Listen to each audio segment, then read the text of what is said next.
right, thanks for that, Noah. Well, right now there are over a dozen communities here in our area that are asking the city is asking them to conserve water. Water use is outpacing its ability to rebuild storage levels. 5 News reporter Claire Everbach is joining us live to explain more. Good morning, Claire.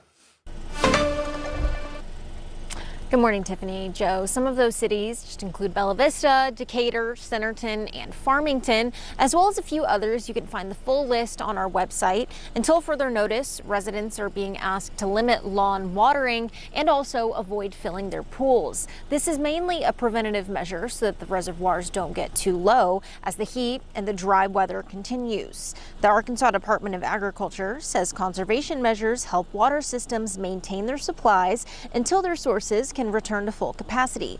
While lawn watering may seem like a small part of the bigger picture, the department says it can account for up to 30% of a water system's demand. Excessive water use can reduce water levels in rivers, lakes, and reservoirs, and prolonged low levels can eventually impact aquatic life. But even if some of the region's bigger lakes and reservoirs have enough water, officials say that conservation measures can be preventative.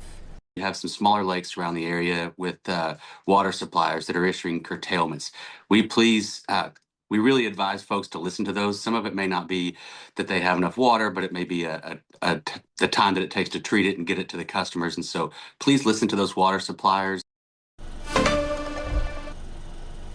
Most of northwest Arkansas remains either abnormally dry or in a moderate drought. Making sure that residents do listen to these conservation levels for the next few weeks as summer wraps up is especially important. Live at Beaver Lake, covering news where you live, Claire Everbach, 5 News. All right, thank you for that update, Claire. All right, to other news this morning, the suspect accused in the deadly shooting of a LaFleur County deputy, Walker LeMay, Edgar LeVar, will be in court today. He is charged with first-degree murder and being held without bond while he awaits trial. He's also charged with 8 counts of shooting with intent to kill and use of device. Now, the last hearing in the case was on June 10th when both prosecutors and defense attorneys said that they were still waiting on reports from the Oklahoma State Bureau of Investigation. Well, the deadly shooting of Deputy LeMay happened on April 19th during an hours-long standoff near Worcester.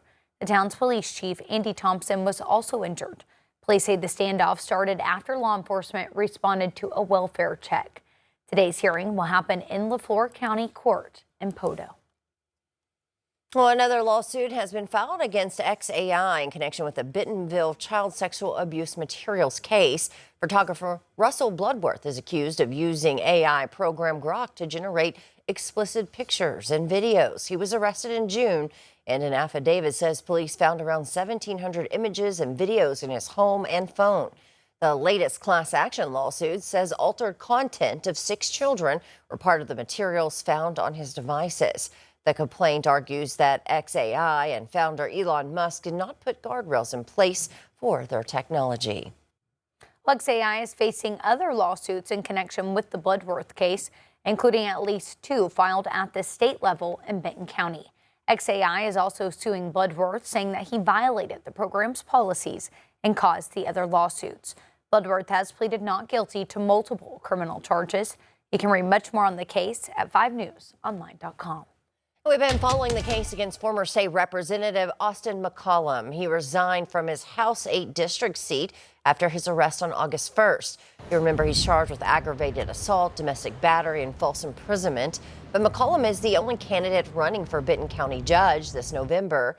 Under law, circumstances that would allow for a vacancy in the nomination are serious illness, death, moving outside the area, or filing to run for another office. Now, if McCollum remains the candidate through Election Day, he would have a decision to make in January. Not take the oath or take the oath and resign. It all leads to the same thing, him not holding the office, and that's the best option in my opinion. Well, he says if this happens, a quorum court would declare the seat vacant and begin the appointment process. But if McCollum chooses to take office, the quorum court has very limited power to stop him. Well, the Fayetteville City Council has passed another round of new requirements for data centers.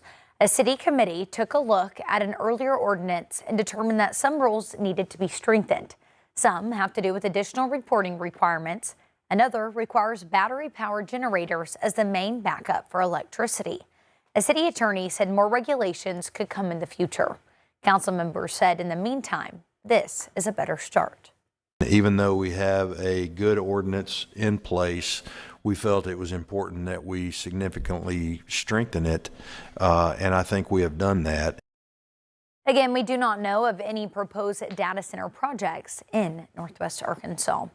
Well, early voting begins today in Oklahoma's runoff election. Election day is next Tuesday. Voters can cast their ballots starting at 8 a.m. The early voting hours wrap up at 6 today and Friday. On Saturday, early voting sites close at 2.